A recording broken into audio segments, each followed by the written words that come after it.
Alhamdulillah, ma'asyiral hadirin wal ikhwan rahimakumullah. Alhamdulillah atas nikmat taufik dan hidayah yang Allah Subhanahu wa taala anugerahkan kepada kita pada saat ini, sehingga kita diberikan kemudahan oleh Allah Subhanahu wa taala untuk kembali duduk bersama setelah melaksanakan ibadah sholat zuhur secara berjamaah.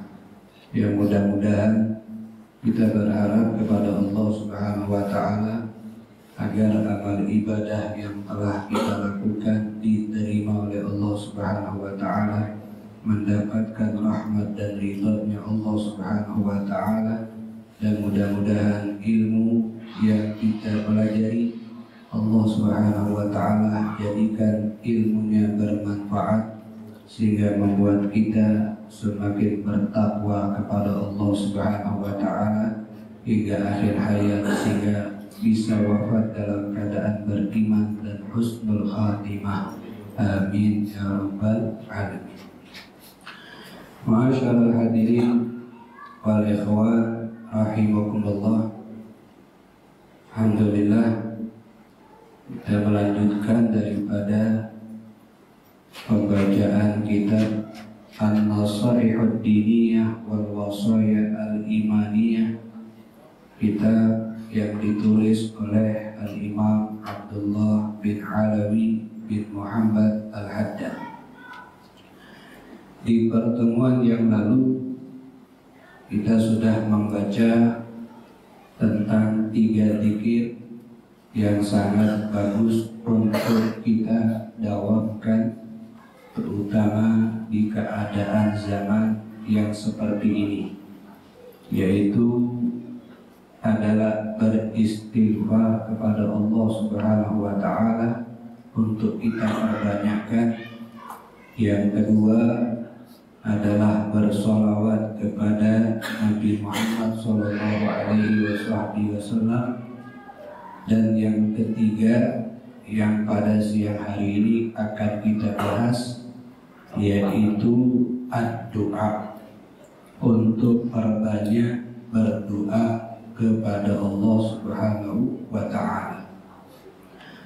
Amma du'a'u faqad amara Allah bihi wa hatta alaihi wa raghaba bihi. Adapun doa itu adalah satu yang telah Allah Subhanahu wa ta'ala perintahkan, dan juga Allah Subhanahu wa ta'ala telah menghimbau untuk kita perbanyak berdoa meminta kepadanya. Di antaranya yang Allah Subhanahu wa ta'ala sebutkan di dalam ayat Al-Qur'anul Karim, Ud'u rabbakum tadarru'an wa khufyatan. Mintalah, berdoalah kepada Tuhan kalian dalam keadaan benar-benar berharap kepada Allah Subhanahu wa ta'ala. Dan juga ada ayat yang sering kita dengar, Ud'uni astajib lakum. Berdoalah kepada aku, maka aku akan mengijabahkan, akan mengabulkan apa yang kalian minta kepadaku. Dan masih banyak ayat-ayat lainnya yang Allah Subhanahu wa ta'ala perintahkan, himbaukan kita untuk selalu berdoa kepada Allah Subhanahu wa ta'ala. Kemudian apa yang Allah perintahkan itu ditegaskan kembali oleh Nabi Muhammad SAW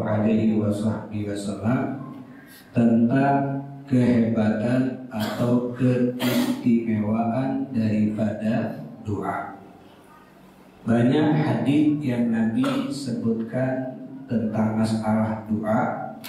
Di antaranya di dalam kitab yang kita baca ini, beliau sebutkan beberapa hadis yang Rasulullah menjelaskan tentang masalah doa.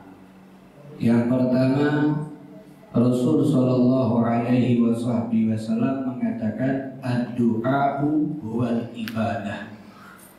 Doa itu adalah ibadah.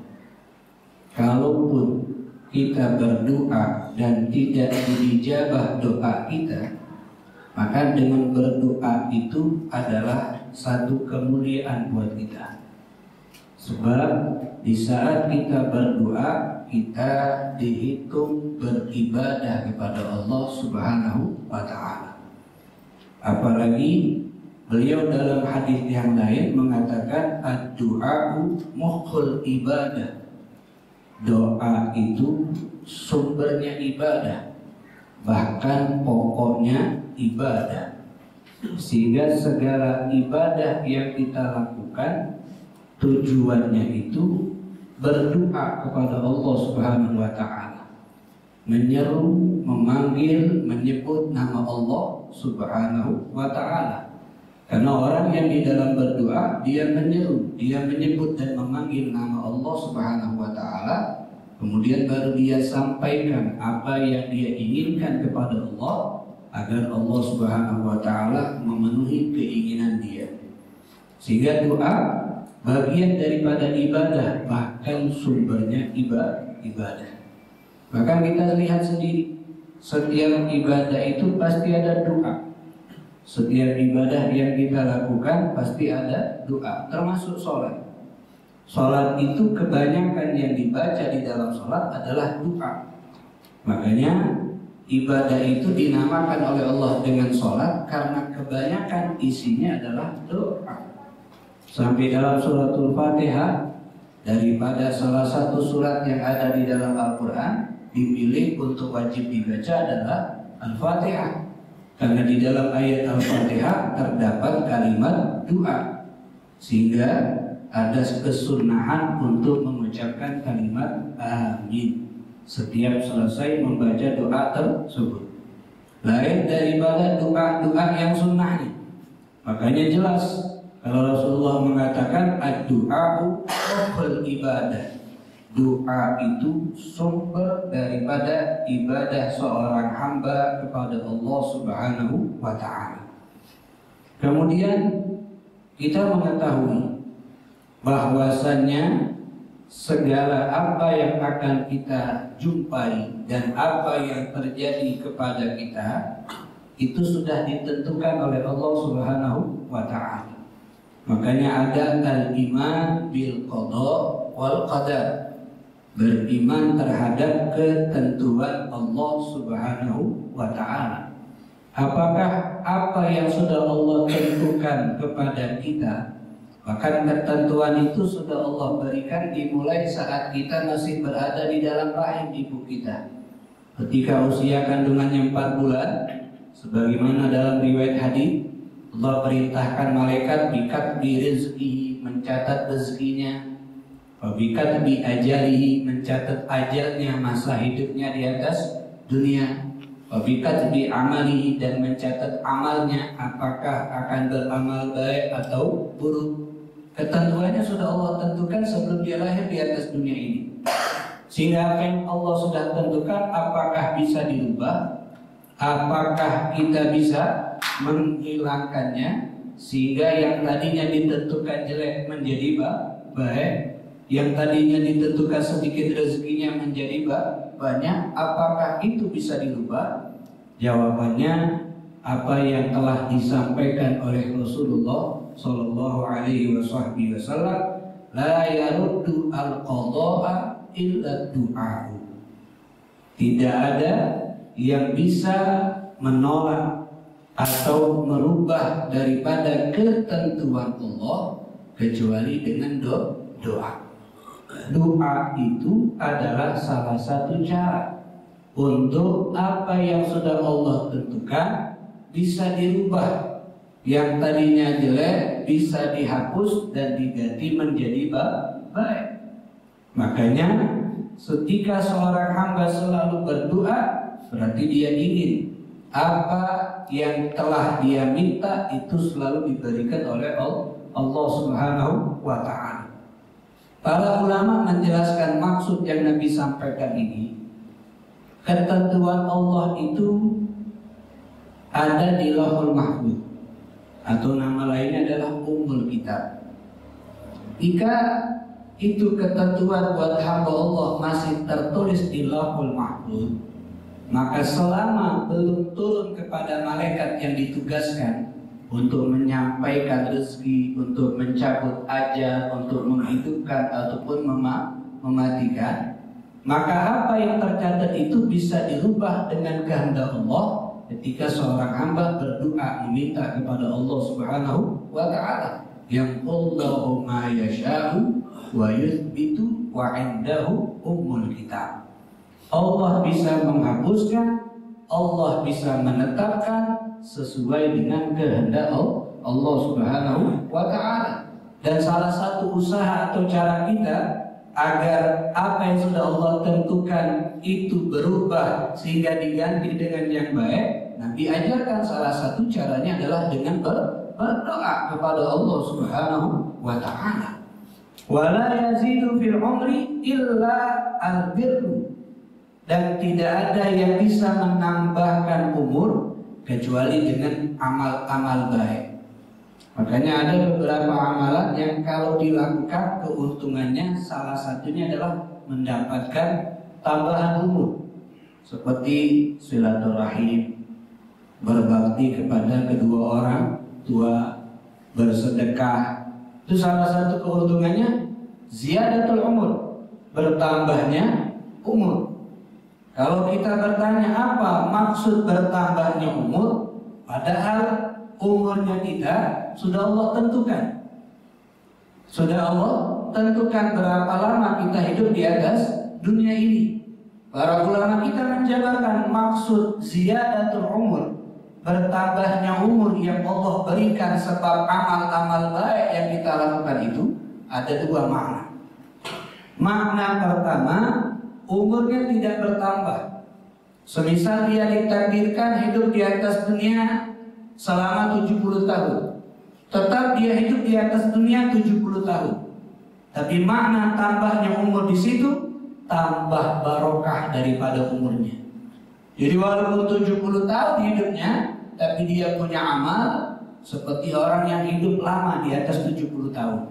Kenapa? Waktunya diberkahi, sehingga setiap waktu tersebut bisa ia gunakan untuk melakukan kebaikan-kebaikan kepada Allah Subhanahu wa ta'ala.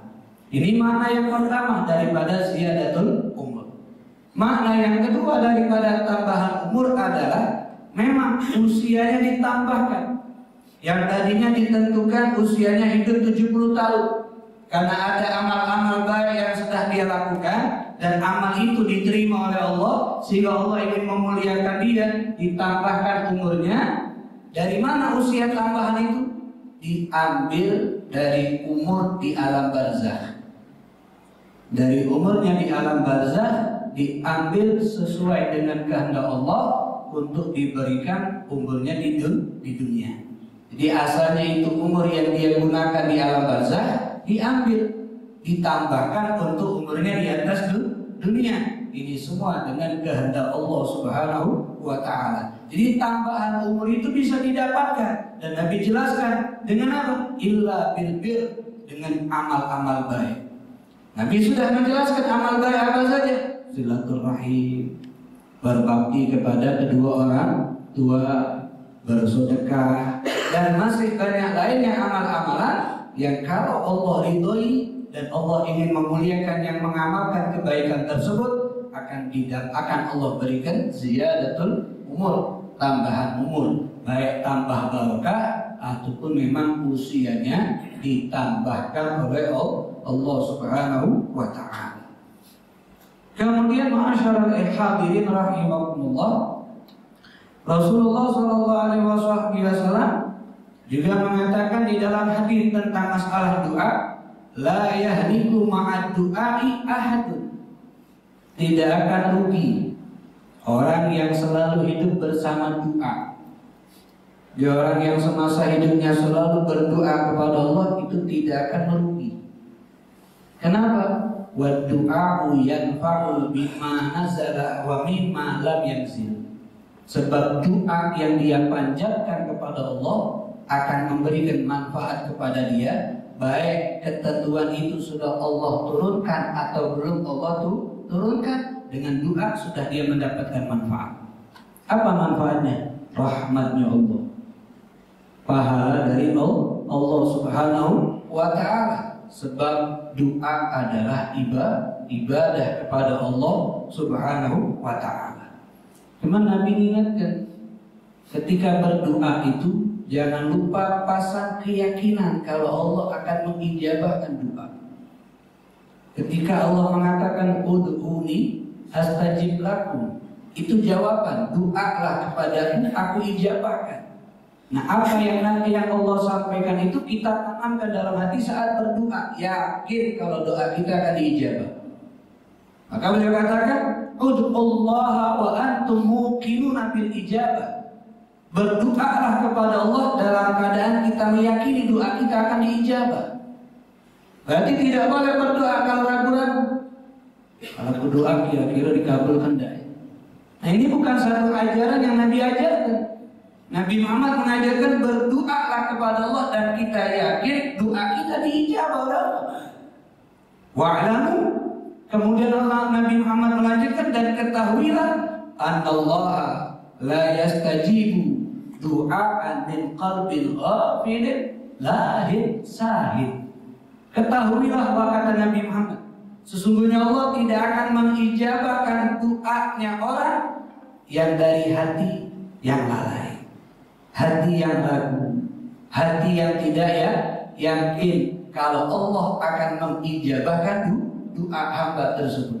Jadi kalau kita berdoa tapi ada keraguan, kita berdoa tapi lalai, maknanya tidak betul-betul menghadirkan apa yang kita minta di dalam doa tersebut, maka itu yang menyebabkan doa kita tidak diijabah oleh Allah. Tapi kalau kita berdoa menghadirkan, kemudian meyakinkan bahwasanya Allah akan mengijabahkan, ingat kata Nabi, Allah akan betul mengijabahkan doa hamba tersebut. Cuman makna daripada ijabah doa Allah, ijabah doa dari Allah itu berbeda, tergantung kehendak Allah Subhanahu wa ta'ala. Karena kata ulat Rasulullah, la yad'ullah da'in illa stujiba lahu.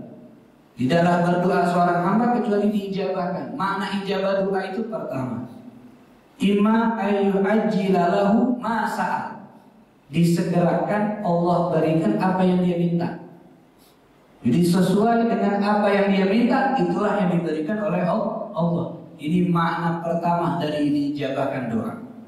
Dan ini orang-orang yang sudah mendapatkan kecintaan dari Allah Subhanahu wa ta'ala. Sebagaimana dalam haditsul qudsi, dalam haditsul qudsi Allah Subhanahu wa ta'ala mengatakan tentang orang yang Allah cintai, wala in sa'alani la'u'tiyanna. Ketika dia minta kepadamu, pasti aku berikan persis dengan apa yang dia minta. Ini tingkatan orang yang dicintai oleh Allah. Makna ijabah doanya, Allah berikan apa yang dia minta itu. Yang kedua, makna diijabahkan doa kita oleh Allah Subhanahu wa ta'ala, wa imma ayyadfa'a anhu minal bala'i a'dhama min dzalik, dijauhkan daripada musibah atau hal yang jelek. Apa yang dia minta tidak Allah berikan, tapi selama dia hidup dijauhkan dari musibah, dijauhkan dari bala, dijauhkan dari bencana, dijauhkan dari hal yang jelek. Ketahuilah kalau itu mana doa dia diijabah oleh Allah. Walaupun permintaannya belum dikabulkan, tapi selama itu dia dijauhkan dari hal yang jelek, dijauhkan dari musibah, itu makna doa dia diijabah oleh Allah Subhanahu wa ta'ala. Itu makna yang kedua.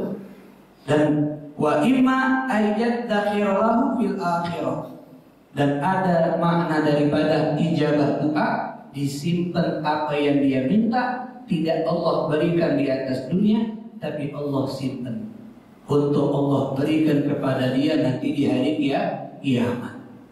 Jadi disimpan oleh Allah, karena Allah tahu kenapa tidak diberikan, sebab itu yang terbaik buat dia, sehingga nanti ketika di hari kiamat baru diberikan semuanya oleh Allah Subhanahu wa taala dengan pemberian yang afdal dan akmal, dengan pemberian yang paling hebat dan paling sempurna dari Allah Subhanahu wa taala. Ya, itu adalah bagaimana Allah tidak melanggar janji. Innallaha la yukhliful mi'ad. Allah tidak pernah melanggar janji. Kalau Allah sudah mengatakan ud'uni astajib lakum, pasti akan Allah ijabahkan doa daripada seorang hamba tersebut.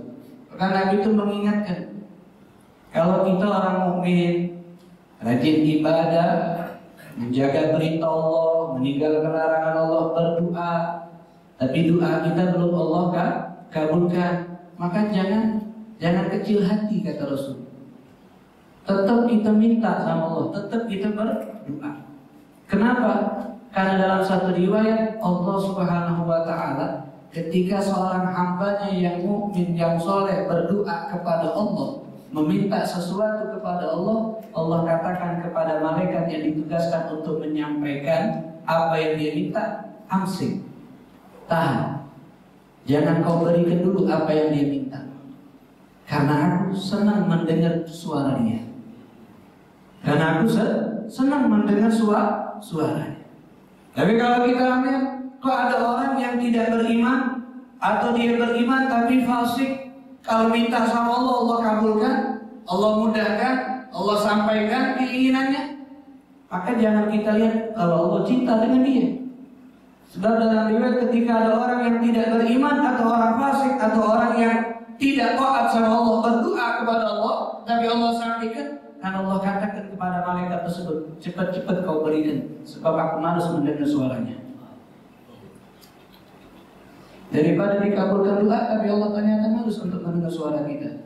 Lebih baik ditahan, tapi Allah senang mendengar suara permintaan kita kepada Allah Subhanahu wa taala. Jadi sikap kita diajarkan Rasulullah, kalau berdoa belum dikabulkan, husnuzon. Mungkin Allah masih senang mendengar suara kita.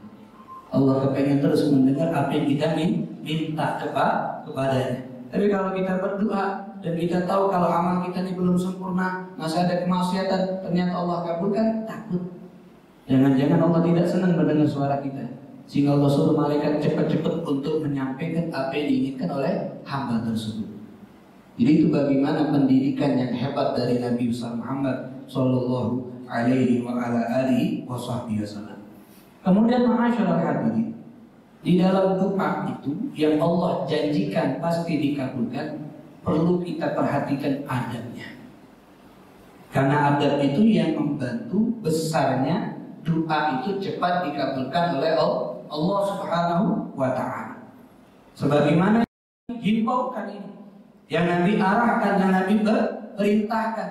Apa pertama adab yang harus kita lakukan saat berdoa? Bita'zimil mas'alah wa bijazmiha.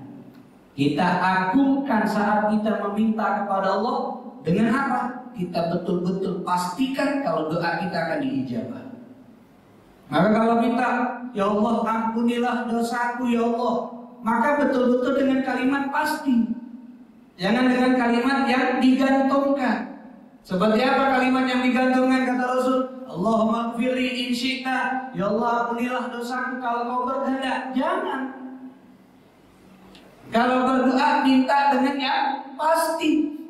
Perbesarkan permintaan tersebut, jangan minta hal yang sepele, tapi minta hal-hal yang besar. Dan ketika meminta dengan kalimat yang pasti, bukan dengan kalimat yang ragu-ragu ataupun digantungkan. Ya Allah kalau kau berkehendak ampunilah aku, ya Allah kalau berkehendak rahmatilah aku. Jangan, tapi betul-betul dengan kalimat pasti. Ya Allah ampuni aku, karena kau maha pengampun.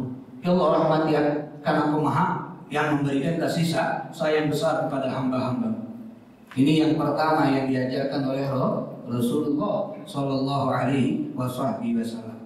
Yang kedua, wa yu'zim ar-raghbah. Besarkan semangat kita, besarkan harapan kita saat berdoa. Apa harapan yang harus dibesarkan? Harapan doa kita akan diijabah. Besarkan semangat di dalam berdoa.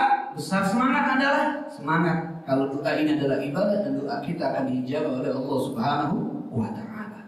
Wa yurihu fil mas'alah, dan yang ketiga kata Rasul, ketika meminta betul-betul nangis. Sebagaimana orang yang meminta kepada manusia dengan ya suara yang pelan, suara yang butuh dikasih hati. Begitu saat kita minta sama Allah, betul-betul kita mengemis kalau kita tuh sedang mengharap sesuatu dari Allah Subhanahu wa Ta'ala. Bahkan betul-betul dibayangkan apa yang kita minta saat minta ampunan. Maka bayangkan bagaimana suara kita saat keluar minta ampunan Allah Subhanahu wa Ta'ala dengan penuh penyesalan, penuh kesedihan, agar betul-betul apa yang kita minta itu dikabulkan oleh Allah Subhanahu wa Ta'ala. Wa yakuna inda du'ai hadirul qalbi ma'arabi, dan ketika berdoa menghadirkan hatinya. Jangan kalimatnya berdoa tapi pikirannya kemana-mana. Apalagi ya Allah ampunilah aku tapi di pikirannya masih mau maksiat. Ya Allah rahmati aku tapi pikirannya masih mau melakukan yang dilarang oleh Allah. Berarti tidak menghadirkan hatinya ketika berdoa. Karena apa yang diucapkan dengan apa yang di hati berbeda. Jadi ketika ya Allah ampunilah dosaku, benar, dengan dia menghadirkan hati, setelah ini tidak lagi mau berbuat dosa. Ya Allah terimalah taubatku, setelah ini tidak lagi mau mengulangi melakukan kesalahan. Benar-benar dia perbaiki. Sebab Allah juga melihat apa yang dia minta dengan apa yang dia usahakan. Itu yang akan membantu cepat atau lambatnya doa diijabah oleh Allah Subhanahu wa Ta'ala. Khaifan minar raddi bin haitsu ghaflatuh, karena takut kalau berdoa tapi lalai hatinya, tidak hadir hatinya, takut ditolak oleh Allah Subhanahu wa Ta'ala. Ini beberapa adab yang Rasulullah Shallallahu Alaihi Wasallam sampaikan kepada kita ketika kita berdoa kepada Allah Subhanahu wa Ta'ala. Kemudian yang terpenting adab daripada berdoa untuk doa kita diijabah adalah wala yalqulu an aklil halal. Jangan sampai lalai daripada makan harta halal. Sebab harta haram itu yang memberikan peran besar doa tidak diijabah oleh Allah Subhanahu wa Ta'ala. Kata beliau, fa innahu min ahammi syara'id istijabati du'a. Makan harta halal itu paling pentingnya syarat untuk diijabahkan doa. Harta halal itu apa? Makanan yang memang menurut syariat boleh untuk dimakan, minuman yang kata syariat boleh untuk diminum, atau cara mendapatkannya dengan cara yang halal, cara yang diperbolehkan oleh agama, itu makan yang halal. Ada makanan boleh dimakan, ada minuman boleh diminum, tapi cara mendapatkannya, cara memilikinya dengan cara yang tidak halal, maka itu dihitung makanan halal. Walaupun jenis makanan itu makanan halal, tapi karena cara memilikinya, cara mengambilkannya bertentangan dengan cara syariat, maka itu dihitung makan harta haram. Nah itu yang menghambat doanya dia diijabah oleh Allah Subhanahu wa Ta'ala. Dan cukup kita renungkan hadis yang sahih riwayat Imam Bukhari.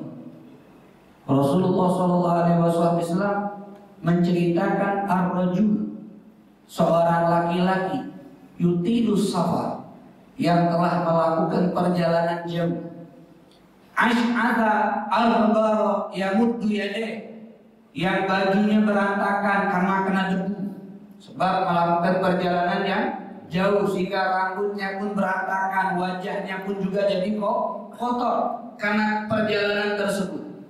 Ini Nabi ibaratkan dengan kalimat orang yang sedang musafir itu orang yang Allah ijabahkan doanya.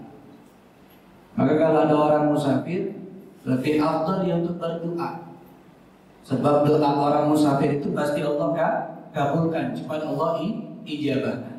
Yang kedua, ini orang yang perawakannya perawakan orang-orang yang khumul, perawakan orang yang tidak cinta kepada dunia. Pakaiannya kotor, pakaiannya lesek, wajahnya kotor, rambutnya berantakan karena lama berjalanan. Dari ciri fisik orang-orang yang kalau berdoa Allah kabulkan.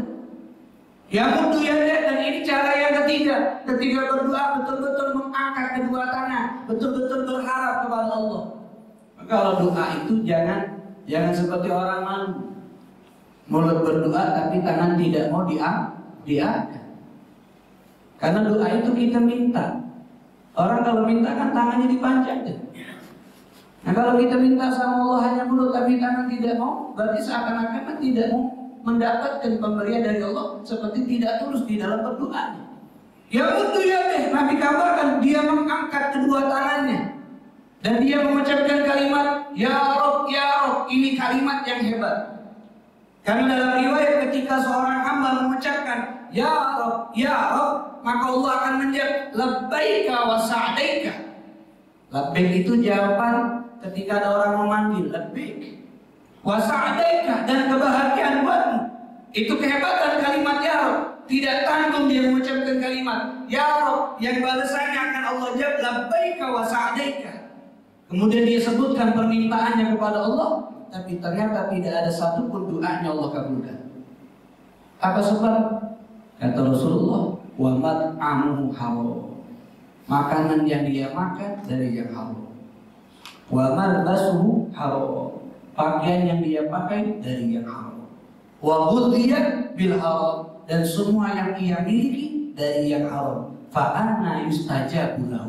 Dari mana kalau dari yang haram ada bersama dia, doanya akan diijabah oleh Allah Subhanahu wa Ta'ala. Berarti makan halal adalah cara yang terbesar untuk doa diijabah oleh Allah Subhanahu wa Ta'ala. Ada orang makan harta haram, kenapa doanya cepat dikabulkan? Kembali ke apa yang kita bahas tadi. Allah tidak senang mendengar suara dia, sehingga Allah perintahkan malaikat cepat-cepat berikan. Karena aku malas mendengar suaranya. Jadi jangan dikira kalau orang yang jauh dari Allah, yang banyak makan harta haram, kemudian dia minta dikabulkan, Allah cinta sama dia. Tidak.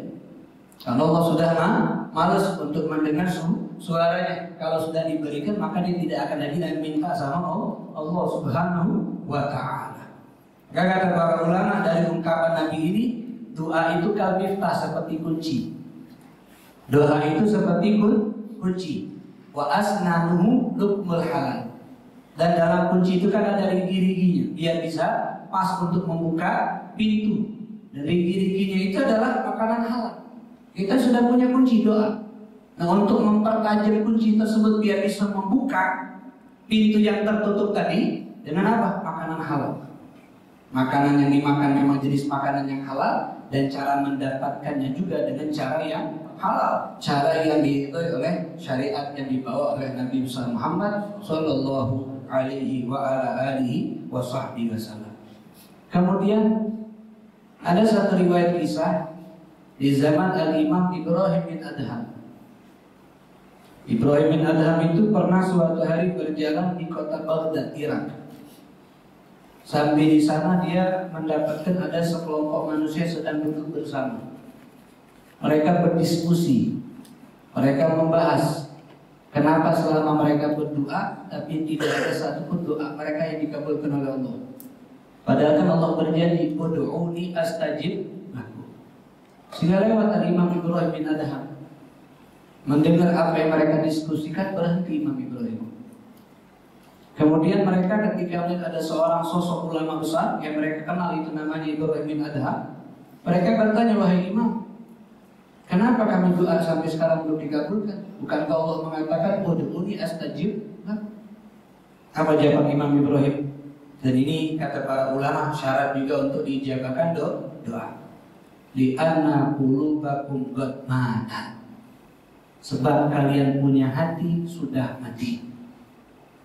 Berarti hati yang hidup itu doa yang akan Allah ijabahkan. Hati yang mati itu yang menghambat doanya diijabah oleh Allah. Karena Imam Ibrahim mengatakan li'anna qulubakum qad matat. Sebab kalian punya hati sudah mati. Ditanya oleh mereka, apa sebab yang membuat hati kami menjadi mati, wahai Imam? Maka kata Imam Ibrahim bin Adham, ada 10 hal yang kalian lakukan sehingga itu yang membuat hati kalian menjadi mati. Pertama kata Imam Ibrahim bin Adham, aradtum haqqallah wa lam tu'addi haqqahu. Kalian tahu haknya Allah, tapi kalian tidak tunaikan haknya Allah. Haknya Allah diimani, haknya Allah dipatuhi perintahnya, tapi kalian tidak tunaikan haknya. Perintahnya tidak dikerjakan, larangannya tidak ditinggalkan. Yang kedua, idda'aitum mahabbatan Nabi wa taraktum sunnatah. Kalian mengaku cinta kepada Nabi Muhammad, tapi kalian tinggalkan ajaran syariatnya. Bagaimana doa akan dijawabkan? Dengan sebab meninggalkan syariatnya, itu membuat hati kalian menjadi mati. Mengaku cinta, tapi tidak mau mengikuti ajarannya, tidak mau mengikuti apa yang dibawa olehnya. Kemudian yang ketiga kata Imam Ibrahim bin Adham, qara'tumul Qur'an wa lam ta'malu bih. Kalian baca Al-Quran tapi tidak diamalkan apa yang kalian baca. Tahu Al-Quran tidak boleh untuk berbohong, tapi kalian masih berbohong. Al-Quran melarang ini, tapi kalian masih melakukannya. Al-Quran perintahkan ini yang kalian baca, tapi kalian tinggalkan. Itu yang buat hati kalian menjadi mati. Yang kedua, kalian berharap kepengen masuk surga, tapi tidak mengamalkan amalan yang membuat masuk surga. Kepengen masuk surga, tapi tidak mau beramal soleh. Itu yang membuat hati menjadi mati. Yang kelima, faratum minan nar. Kalian takut untuk dimasuk dalam neraka, tapi justru mengamalkan yang membuat kalian masuk neraka. Tidak kepengen masuk neraka, tapi kemaksiatan terus dilakukan. Dan yang berikutnya kata Imam Ibrahim bin Adham, apa? Kalian mengaku syaitan adalah musuh kalian, tapi kalian masih deketi, kalian masih temani syaitan. Dengan kalian ikuti godaannya, dengan kalian penuhi tipuannya, mengaku dia musuh, tapi masih dijadikan teman. Kemudian yang berikutnya kata Imam Ibrahim bin Adham, syaghaltum bi'uyubin nas walam tushghilu bi'uyubikum. Sibuk mencari aibnya orang, tapi tidak sibuk mencari aibnya sendiri. Sibuk mencari kekurangan orang, tapi lupa mencari kekurangan diri sendiri. Sibuk mencari kesalahan orang, tapi tidak pernah mencari kesalahan dirinya sendiri. Sama seperti dia punya pakaian ada bolong, tapi mengomentari orang lain yang pakaiannya lebih banyak bolongnya.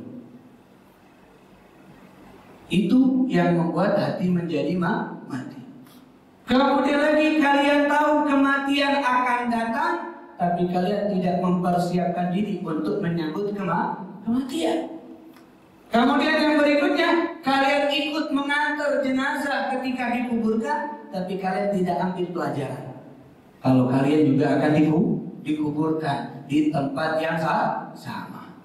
Jadi ada hal-hal yang membuat hati menjadi mati. Makanya kalau hati ini mati, sehingga rahmat Allah tidak turun. Itulah yang menjadikan sebab doa seorang hamba tidak diijabah oleh Allah Subhanahu wa ta'ala. Nah, ini adab-adab perlu dilakukan oleh kita di saat berdoa. Agar apa? Agar doanya betul-betul akan diijabah oleh Allah Subhanahu wa ta'ala. Kemudian bagi ma'asyiral hadirin, di dalam berdoa itu Nabi Muhammad SAW mengajarkan Allah yaghfala 'anil du'a fi awqatir raha. Jangan sampai lupa berdoa di saat lagi senang, di saat lagi sehat, di saat lagi banyak dapat nikmat. Jangan berdoanya ketika susah baik. Pas lagi sahur bau minta terus sama Allah. Pas lagi sakit bau minta terus sama Allah. Pas lagi susah banyak ujian bau minta terus sama Allah. Tapi sebelumnya tidak pernah minta sama Allah. Lagi lancar rezekinya tidak pernah berdoa, lagi sehat tidak pernah berdoa, lagi tidak ada ujian tidak pernah berdoa. Tapi ketika kembaliannya baru dia berdoa. Justru salah. Doa itu sebelum ada ujian sudah kita minta, sudah kita panjatkan setiap saat. Doa itu sebelum datang sakit selalu kita minta sama Allah. Doa itu sebelum datang sempitnya rezeki sudah kita minta sama Allah. Kenapa? Karena Nabi Muhammad SAW sudah mengingatkan ta'arraf ilallah fil rakha. kalau kita mendekat diri kepada Allah saat lagi sehat, saat lagi lapang, saat lagi bahagia, saat lagi senang, saat tidak ada ujian, tetap kita berdoa, tetap kita mendekat diri kepada Allah. Ya alifka fi syiddah, maka ketika datang kesusahan, Allah mengenal kita sehingga cepat datang bantuan dari Allah. Sehingga cepat datang pertolongan dari Allah Subhanahu wa Ta'ala. Kenapa? Karena Allah sudah kenal dia. Saat sehat diingat aku, maka ketika sakit aku yang akan membalasnya. Dengan aku berikan kesembuhannya cepat, dengan aku berikan segera pertolongannya yang cepat kepada hamba tersebut. Jadi ta'arruf ilallah fil raha ya'rifka fi syiddah. Kalau kita berdoa pas lagi nikmat, maka Allah akan berikan pertolongan di saat kita sedang mendapatkan ujian atau sesuatu yang tidak kita sukai yang datang dari Allah Subhanahu wa Ta'ala. Sama kalau kepengen dijaga oleh Allah, maka jagalah hak Allah. Ihfadillah yahfadka, kata Nabi. Jaga hak Allah, maka Allah akan menjaga hak kita. Bukan hanya kita yang dijaga oleh Allah, anak kita akan dijaga, istri kita akan dijaga, keluarga kita akan dijaga, bahkan harta kita pun akan dijaga oleh Allah kalau kita menjaga haknya Allah. Gak ada satu kisah Imam Rabi'atul Adawiyah, seorang wanita, dia punya rumah, di satu malam rumahnya itu kemasukan maling. Jadi zaman itu rumah-rumah yang hidup di masa itu tidak punya pintu. Jadi untuk masuk rumah itu hanya pakai hordeng. Hanya pakai hordeng itu untuk menutupi dari luar supaya orang luar tidak bisa masuk, tidak bisa melihat apa yang ada di dalam rumah. Tapi tidak ada pintu, apalagi dikunci, apalagi digembok. Suatu malam rumah beliau kemasukan maling. Maling ini sudah ngambil beberapa harta milik Rabi'atul Adawiyah. Rabi'atul Adawiyah sedang tidur. Ketika maling sudah ngambil beberapa barang dan ketika dia sudah bawa kepengen keluar, dia cari jalan keluar itu tidak ketemu. Padahal masuk tadi dari hordeng yang ketutup tadi. Ketika sudah bawa barang, tidak ketemu. Untuk keluar dari rumah itu tidak ketemu jalan. Sehingga dia panik, dia bingung. Dia taruh barang tersebut yang dia ambil. Ketika dia taruh kelihatan itu jalannya. Ketika sudah melihat jalan tersebut, dia ambil lagi barang. Dan ketika mengangkat barang, hilang lagi jalan tersebut. Sehingga tambah takut ini orang. Ketika dia takut, kemudian dia taruh, ada suara yang dia dengar.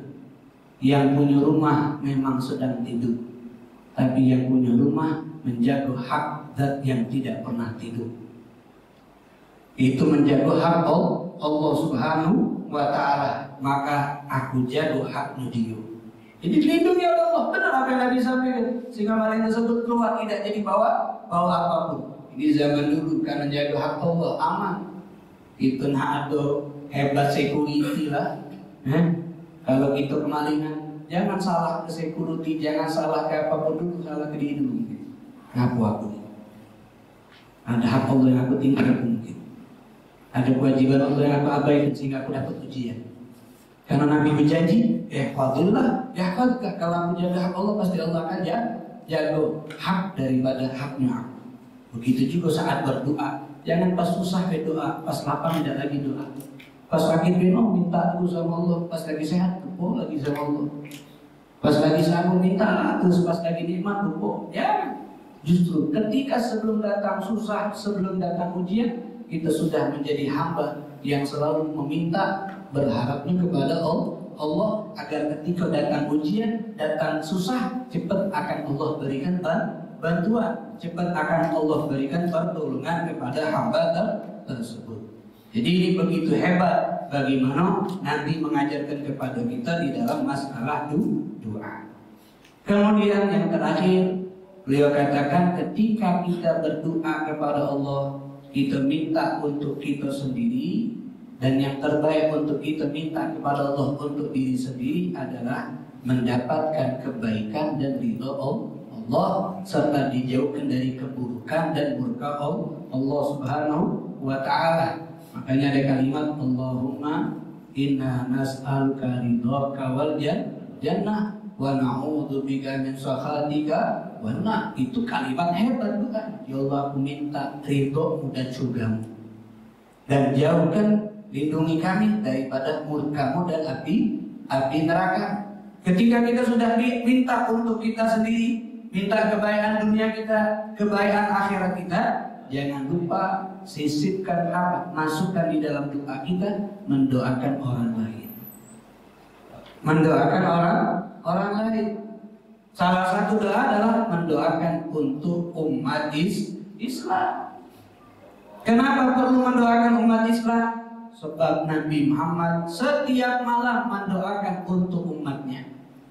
Setiap malam Nabi mendoakan untuk umatnya. Karena Sayyidatuna Aisyah itu pernah bertanya kepada Rasulullah, yang ketika Aisyah melihat Rasulullah setiap malam menangis ketika berdoa kepada Allah, sehingga Aisyah mengatakan, ya Rasulullah, apa yang kau minta sampai kau menangis, banyak air mata yang keluar basah kau punya jenggot, wahai Rasulullah? Apa kata Rasulullah? Wahai Aisyah, bagaimana menurutmu kalau yang aku minta kepada Allah itu, Allahumma ghfir li dunuba Aisyah ma taqaddamat wa ma ta'akhkharat wa ma asharat wa ma a'lanat.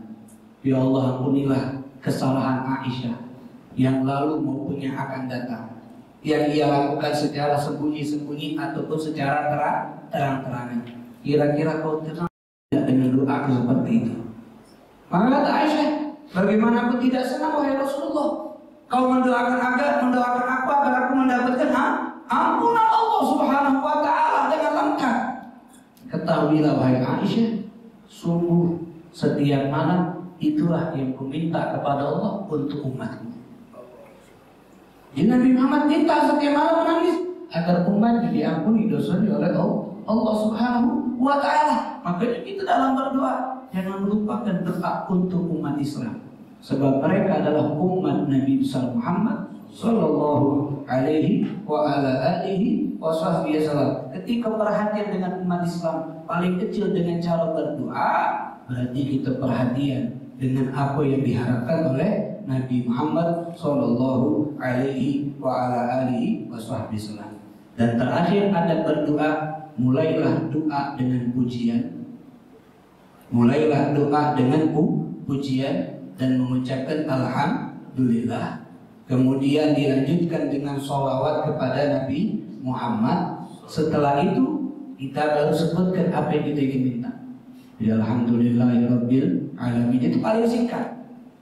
Kalau kepengen lebih panjang, hamdan juga bini hamdika bimazida ya rabbana lakal hamdus terus.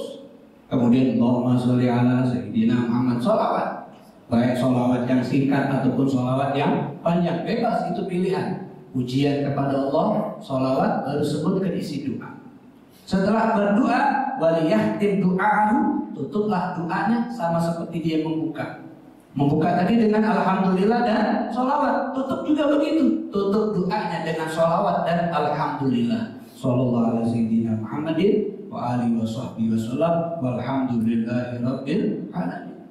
Ini adab daripada berdoa. Faqad warada fil hadis. Kenapa?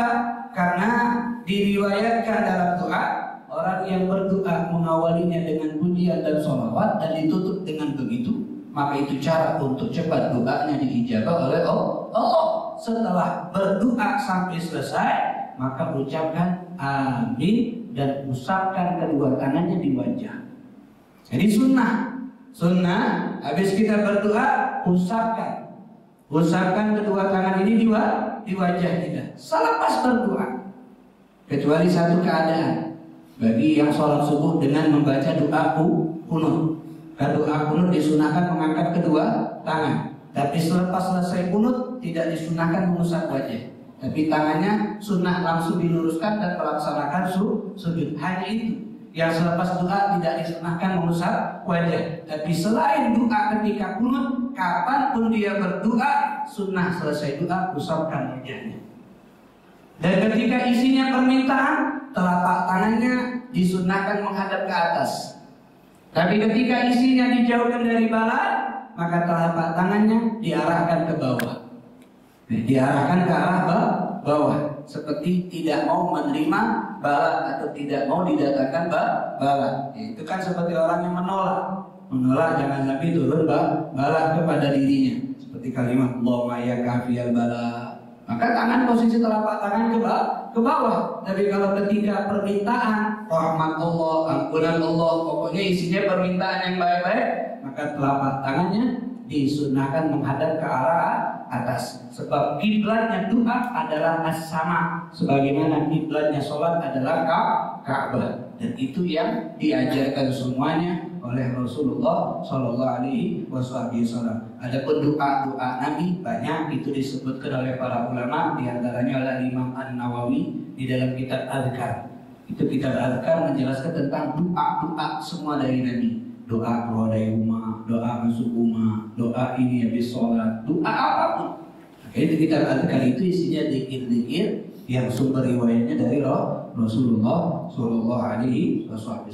Jadi intinya hadiah pembahasan kita siang hari ini yang perlu kita dawamkan di zaman sekarang ini dari lisan kita adalah doa, meminta kepada Allah Subhanahu wa Ta'ala, mengadu kepada Allah. Mudah-mudahan dengan ini kita jadi semangat berdoa, dan mudah-mudahan setiap doa kita, setiap permintaan kita diijabah, dikabulkan oleh Allah Subhanahu wa Ta'ala. Amin amin ya rabbal alamin. Allahumma hdina bihudak waj'alna mimman yusari'u fi ridhak wa la tuwallina waliyan siwak wa la taj'alna mimman khalafa amraka wa 'asab wa hasbunallahu wa ni'mal wakil, ni'mal maula wa ni'man nasir, wa la hawla wa la quwwata illa billahil aliyyil azim. Sallallahu ala sayyidina Muhammadin wa ala alihi wa sahbihi wa sallam, walhamdulillahi rabbil alamin. Assalamualaikum warahmatullahi wabarakatuh.